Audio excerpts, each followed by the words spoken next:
Hello friends, ഇന്നൊരു off day ആയിരുന്നു. ജിഷ്ണു വീട്ടിലുണ്ടായിരുന്നു. അതുകൊണ്ട് തന്നെ ഇന്നത്തെ ഒരു ദിവസം എങ്ങനെ ഉണ്ടായിരുന്നു എന്ന് നമുക്ക് കണ്ടാലോ.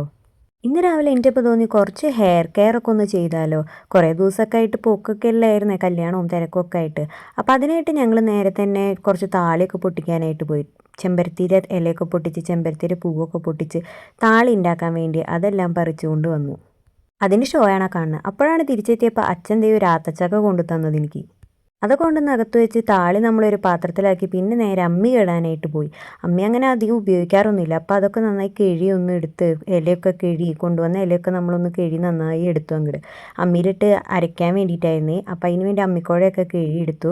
ഞാനതങ്ങനെ നന്നായി ചതക്കുകയായിരുന്നു കേട്ടോ. ആദ്യം തന്നെ നന്നായി ചതച്ചിട്ട് പിന്നെ അരയ്ക്കാം എന്ന് വിചാരിച്ചിട്ട് എൻ്റെ ആരോഗ്യത്തിൽ അത് അരയ്ക്കാനായിട്ട് ശരിയാവുണ്ടായില്ല. അപ്പോൾ വിഷ്ണു പറഞ്ഞു, മാറിക്ക്, ഞാൻ ചെയ്തു തരാം, നിനക്കൊരു ആരോഗ്യമില്ല എന്ന് പറഞ്ഞിട്ട് അവൻ പിന്നെ അവൻ്റെ ആവത് മുഴുവൻ എടുത്ത് അങ്ങോട്ട് ആക്കുന്നുണ്ടായിരുന്നു. അപ്പോൾ പിന്നെ അത് നല്ല പേസ്റ്റായിട്ട് അങ്ങോട്ട് വരുന്നുണ്ടായിരുന്നു. ചിക്കൻ കൊള്ളാട്ടാ, നല്ല സൂപ്പറായിട്ട് അരയ്ക്കുന്നുണ്ടായിരുന്നു. ഞാൻ പാവം കഷ്ടപ്പെട്ട് എന്തോരം നേരം ഇരുന്നാക്കിയിട്ടാണെന്ന് അറിയുമോ അതൊന്ന് ചതഞ്ഞ് കിട്ടിയത്. അവൻ്റെ ആരോഗ്യം വെച്ച് അങ്ങോട്ട് പെടപെടേന്ന് അങ്ങോട്ട് സൂപ്പറായിട്ട് ഉണ്ടാക്കിയിട്ടുണ്ടായിരുന്നു കേട്ടോ. അങ്ങനെ താളി റെഡിയായി. നമ്മുടെ അങ്ങോട്ട് സൈഡിലേക്ക് മാറ്റി നിർത്തിയിട്ട് പിന്നെ ജിഷ്ണു ആയിരുന്നു കേട്ടോ ഫുള്ള് താളിയുടെ പരിപാടി. അവനത് പാത്രത്തേക്കൊക്കെ എടുത്ത് സെറ്റാക്കണുണ്ടായിരുന്നു. പിന്നെ നമ്മൾ താളിയിൽ കുറച്ച് വെള്ളമൊക്കെ ഒഴിച്ച് അതൊന്ന് ലൂസാക്കി എടുക്കുകയാണ് ചെയ്തത്. താളി നമ്മൾ തലയിൽ ഒഴിക്കുമ്പോൾ അതിങ്ങനെ കട്ടിയായിട്ട് ഇരിക്കരുതല്ലോ. അപ്പോൾ അതിന് കുറച്ച് വെള്ളമൊക്കെ ഒഴിച്ച് ലൂസാക്കി അങ്ങ് എടുത്തു. അങ്ങനെ അതങ്ങോട്ട് മാറ്റി വെച്ചിട്ട് നമ്മൾ ഒരു പാത്രം എടുത്തിട്ട് കുറച്ച് വെളിച്ചെണ്ണ അങ്ങ് ചൂടാക്കി. വെളിച്ചെണ്ണ ആദ്യം പാത്രം വെച്ചിട്ട് ചൂടാക്കിയിട്ട് അതിൽ ഞാൻ വെളിച്ചെണ്ണ ഒഴിച്ചു. പോരാടായപ്പോൾ കുറച്ച് വെളിച്ചെണ്ണ ഒഴിച്ചാണ് കേട്ടോ അതിലൊന്നും കൂടെ. എന്നിട്ട് അതെല്ലാം അങ്ങ് ഫ്രണ്ടിൽ കൊണ്ടുവച്ചു. ഒരു ചെറുനാരങ്ങ എടുത്തിട്ടുണ്ട്. ആ ചെറുനാരങ്ങ ചൂടാക്കിയ വെളിച്ചെണ്ണയിലേക്ക് അങ്ങോട്ട് ഒഴിക്കുക.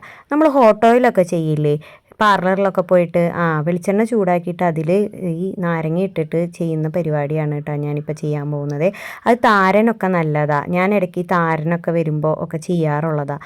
ഈ താരനുള്ള ഭാഗത്ത് നമ്മൾ എന്ത് ചെയ്യുകയെന്ന് വെച്ചാൽ വകഞ്ഞെടുക്കുക മുടി, എന്നിട്ട് അവിടുത്തെ താരനൊക്കെ ഉണ്ടെങ്കിൽ ഒന്ന് കുത്തി കളയുക. എന്നിട്ട് എന്ത് ചെയ്യുക, ഈ ഹോട്ട് ഓയിൽ നമ്മൾ നാരങ്ങയൊക്കെ വെച്ചിട്ട് ചൂടാക്കിയ വെളിച്ചെണ്ണയില്ലേ അതതിൽ നന്നായി തേച്ച് പിടിപ്പിക്കുക. അതങ്ങ് കുറച്ച് നേരം വെച്ച് കഴിയുക, നല്ല മസാജൊക്കെ ചെയ്ത് കുറച്ച് നേരം വെച്ച് കഴിഞ്ഞിട്ട് കളഞ്ഞു കഴിഞ്ഞാൽ താരനൊക്കെ നന്നായി കുറയുന്നതായിട്ട് എനിക്ക് തോന്നിയിട്ടുണ്ട്.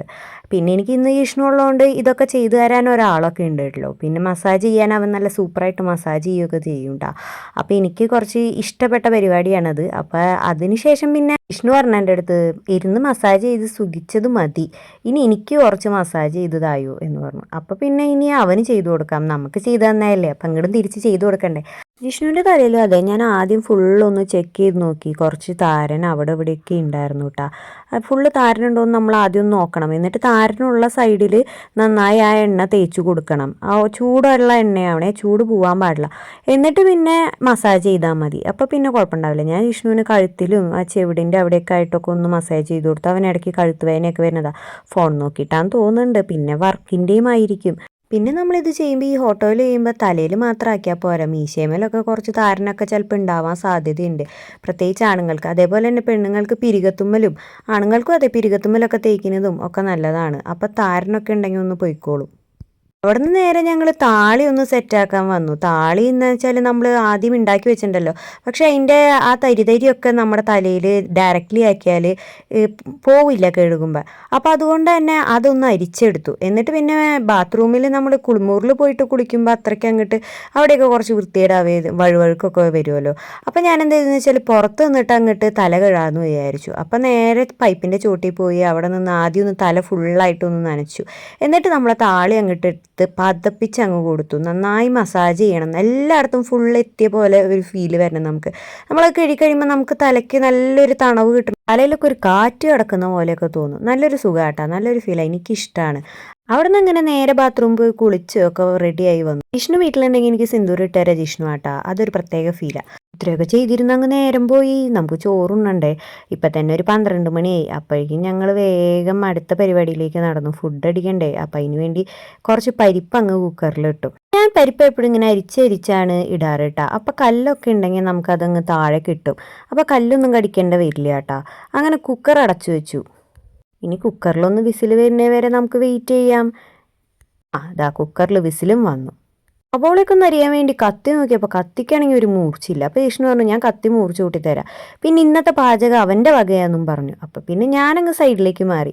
ജിഷ്ണുവിൻ്റെ വക ദേ സവോള അരിയണേൻ്റെ ക്ലാസ്സൊക്കെ ഉണ്ടായിരുന്നു കേട്ടോ എനിക്ക്. സവോള ദേ ഇങ്ങനെ എടുത്തിട്ട് ഇങ്ങനെ വെക്കണം, അതേപോലെ പരിപ്പിനുള്ളത് ഇങ്ങനെ അരിയണം, അതേപോലെ നമ്മൾ മുട്ടയ്ക്ക് അരിയുമ്പോൾ അത് ഏത് തരത്തിലരിയണം എന്നൊക്കെയുള്ള വിശദമായ ക്ലാസ്സുകൾ എനിക്കുണ്ടായിരുന്നു കേട്ടോ. ഇത്ര പ്രോയായ നമ്മളോടെ എന്നാലും പിന്നെ ഇന്ന് അവൻ്റെ പാചകമല്ലേ, അപ്പോൾ അവന് കുറച്ച് സമയം കൊടുക്കാം എന്ന് വിചാരിച്ചു. അവൻ്റെ പാചകടിയൊക്കെ കേട്ട് അങ്ങിരുന്നു. ദേ ഇപ്പം അരിയുന്നതാണ് കേട്ടോ ഉള്ളിച്ചമ്മന്തി ഉണ്ടാക്കാനുള്ളത്. ഉള്ളിച്ചമ്മന്തി ഉണ്ടാക്കുന്നത് ഇങ്ങനെ മാത്രമേ അരിയാൻ പാടുള്ളൂ എന്നാണ് എനിക്ക് പറഞ്ഞു തന്നത്.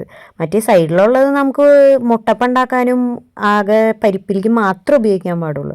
ദേ ഇനി എങ്ങനെ നമ്മൾ പച്ചമുളക് കട്ട് ചെയ്യണമെന്ന് എന്നോട് പറയാം. സൈഡ് തിരിച്ച് ഇങ്ങനെ വലുതാക്കി പച്ചമുളക് കട്ട് ചെയ്യണം. എന്തിനാണെന്നറിയോ? എന്നാലേ നമുക്ക് എടുത്ത് കളയാൻ സുഖമായിട്ട് പറ്റുള്ളൂ എന്ന്. മുട്ടപ്പത്തിലൊക്കെ അല്ലെങ്കിൽ അത് കടിച്ചാൽ നല്ല എരിയില്ലേ എന്നാണ് അവൻ എന്നോട് പറഞ്ഞത്. ഞാനാണെന്ന് വെച്ചാൽ എപ്പോഴും ഇങ്ങനെ കുനുകുനാന്നരിയുള്ളൂ. ഇഞ്ചി ആയാലും അതേപോലെ തന്നെ വെളുത്തുള്ളി, ഇഞ്ചി, പച്ചമുളകൊക്കെ ഞാനിങ്ങനെ കുനുകുനാന്നരിയുള്ളൂ. പച്ചമുളക് പ്രത്യേകിച്ച് വളരെ കുഞ്ഞാക്കി അരിയുള്ളൂ. അപ്പം നമ്മൾ മുട്ടപ്പത്തിലിട്ടാലോ ഒന്നും കളയണ്ടല്ലോ എന്ന് വിചാരിച്ച് അങ്ങനെ ചെയ്യണേ. അതാ ജിഷ്ണുവിൻ്റെ പാചകം കണ്ട് ദേ ഒരാൾ വായം പൊളിച്ചിരിക്കുന്നുണ്ടോ. ഇവിടെ ഒരു കാക്ക വരാറുണ്ട് കേട്ടോ. ആൾ വാല തുറന്നിട്ട് അപ്പം ഇങ്ങോട്ട് കയറി വരാറുണ്ട്. ജിഷ്ണുവിൻ്റെ പാചകം കാണാൻ വന്നതാ. ഇനി ജിഷ്ണു രാജിൻ്റെ ഇഞ്ചി എങ്ങനെ അരിയുന്നുള്ളതാണ് നമ്മൾ കണ്ടുകൊണ്ടിരിക്കുന്നത്. എന്നോട് സ്പെഷ്യൽ ക്ലാസ്സുകളൊക്കെ എടുത്തിട്ടുണ്ട്. ഇനി മുതൽ ഇങ്ങനെയൊക്കെ ചെയ്യണമെന്നും പറഞ്ഞിട്ടുണ്ട് കേട്ടോ ആള്. നല്ല രസമാട്ടോ നമ്മുടെ ഭർത്താവ് ഇങ്ങനെ ഓരോന്ന് ചെയ്യുന്നതൊക്കെ കാണാൻ, നമ്മളെ ഹെൽപ്പ് ചെയ്യുന്നതും നമ്മളത് കണ്ട് ആസ്വദിച്ച് നിൽക്കുന്നതും. അത് അടുത്ത് വെളുത്തുള്ളി എടുത്തിട്ടുണ്ട്. വെളുത്തുള്ളി എടുത്തിട്ട് ഇതേ 2-3 കഷ്ണമൊക്കെ ആക്കി ഇടുന്നുണ്ട്. അപ്പോൾ ഞാൻ ചോദിച്ചു ഇതിൽ വെളുത്തുള്ളിയൊക്കെ ആവശ്യമുണ്ടോ? അപ്പോൾ എന്നോട് പറഞ്ഞു അതെ എൻ്റെ കറിയിൽ അങ്ങനെയൊക്കെയാണ്, എൻ്റെ കറിയിൽ സ്പെഷ്യലാണ്, കണ്ടിരുന്നാൽ മതി, അഭിപ്രായങ്ങളൊന്നും പറയണ്ട, നീ നോക്കിയിരിക്കുന്നു. അങ്ങനെ ദേ കുക്കറിൽ നമ്മുടെ പരിപ്പ് വന്നിട്ടുണ്ട്. അപ്പോൾ അതൊരു പാത്രത്തിലേക്ക് മാറ്റി. ഇനി നമുക്ക് ആ കുക്കറിൽ ചോറ് വെക്കാനുള്ളതാണ്. അപ്പോൾ ആ കുക്കറൊക്കെ ഒന്ന് കഴുകിയത് ആ കുക്കറിൽ വെള്ളം വെച്ച് നമ്മൾ അടപ്പത്ത് വെച്ചിട്ടുണ്ട്. ഇനി നമ്മൾ അരി കഴുകി വെച്ചിട്ടുണ്ട്. അപ്പോൾ ആ അരി അങ്ങോട്ട് വെള്ളത്തിലോട്ട് ഇടാം. നമ്മുടെ കുക്കറിലെ വെള്ളം ഒന്ന് തിളച്ച് വന്നിട്ടുണ്ടെങ്കിൽ അതിലേക്ക് അരി ഇട്ടാൽ കുക്കറിൽ ചോറ് വയ്ക്കാനാണ്. അപ്പോൾ അത് സെറ്റാക്കിയിട്ട് അങ്ങ് മാറ്റി വെച്ചിട്ടുണ്ട്. ഇനി കുക്കിംഗ് മാത്രം പോരാ, നമ്മൾ അതൊക്കെ ക്ലീൻ ആക്കണം. പ്രത്യേകിച്ച് നമ്മൾ ഈ വെജിറ്റബിൾസിൻ്റെയൊക്കെ വൃത്തിയാക്കി കഴിഞ്ഞാൽ, തൊലി കളഞ്ഞു കഴിഞ്ഞാൽ അത് അപ്പം തന്നെ ക്ലീൻ ചെയ്തിടണം. എൻ്റെ അമ്മ എപ്പോഴും പറയും നല്ല വൃത്തിയാക്കി വെക്കണം.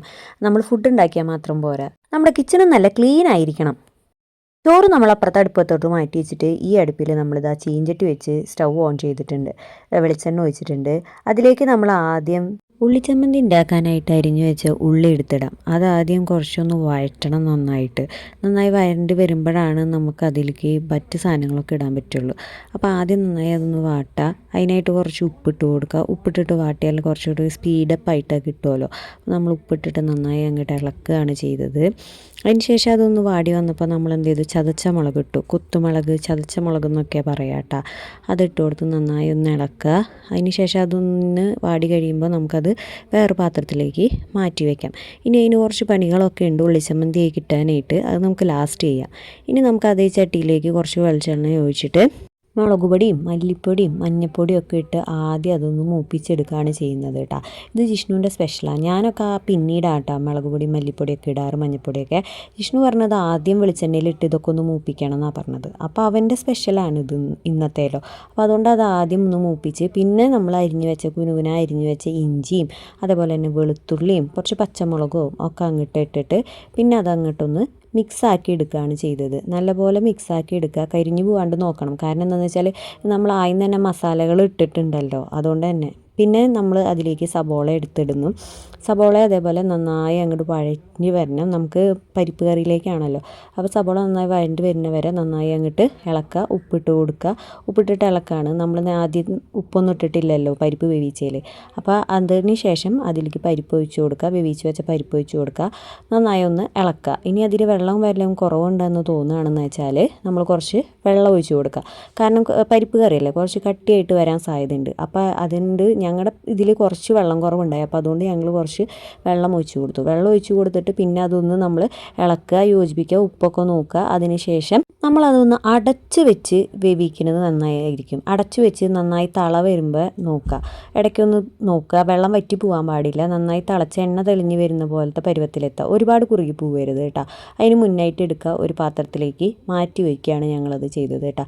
കുറച്ച് കഴിയുമ്പോൾ പരിപ്പ് കറി കണ്ട് കട്ടിയായി വരും. അപ്പോൾ അതിന് കുറച്ച് മുന്നായിട്ട് തന്നെ കുറച്ച് ലൂസായിട്ട് കിട്ടുന്ന രീതിയിൽ തന്നെ എടുക്കുക. എടുത്ത് അതങ്ങ് മാറ്റി വെച്ചു. ഇനി നമുക്ക് മുട്ടയപ്പം ഉണ്ടാക്കാം. അതിനായിട്ട് 2 മുട്ട വെട്ടി ഒഴിച്ചു. അരിഞ്ഞു വെച്ച സബോളയും ഇഞ്ചിയും പച്ചമുളകും അതിലേക്ക് ചേർത്ത് നന്നായി അങ്ങ് മിക്സ് ചെയ്ത് കൊടുക്കുകയാണ് ചെയ്തത്. ഒരു തുള്ളി വെള്ളം ഒഴിച്ചാൽ കുറച്ചുകൂടി നന്നായി മിക്സായി കിട്ടും കേട്ടോ. ഉപ്പിടാൻ മറക്കരുത്. ഉപ്പ് നമ്മുടെ മെയിനായിട്ടാണല്ലോ. ഉപ്പിടാൻ മറന്നാൽ പിന്നെ എല്ലാം കഴിഞ്ഞു. അങ്ങനെ സ്റ്റൗ ഓൺ ചെയ്തു. ഇനി നമുക്ക് മുട്ട വറുക്കാനുള്ള പാത്രം വെക്കാം.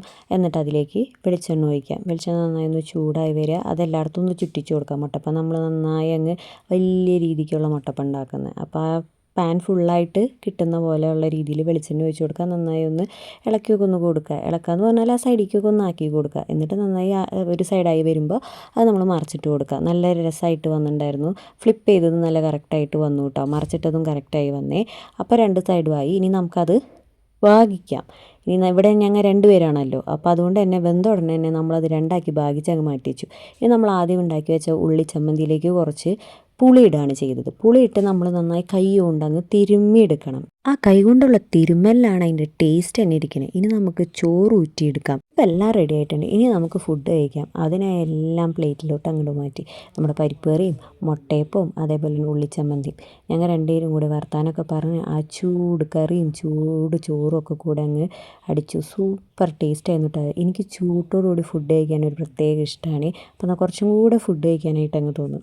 അതിന് ശേഷം പിന്നെ അച്ഛൻ തന്ന ആ ഒരു ആത്തച്ചക്ക എടുത്തിട്ട് ഞങ്ങൾ 2 പേരും കൂടെ അങ്ങ് കഴിച്ചു. ഇന്ന് ഇത്രയൊക്കെ ഉണ്ടാവുള്ളൂ.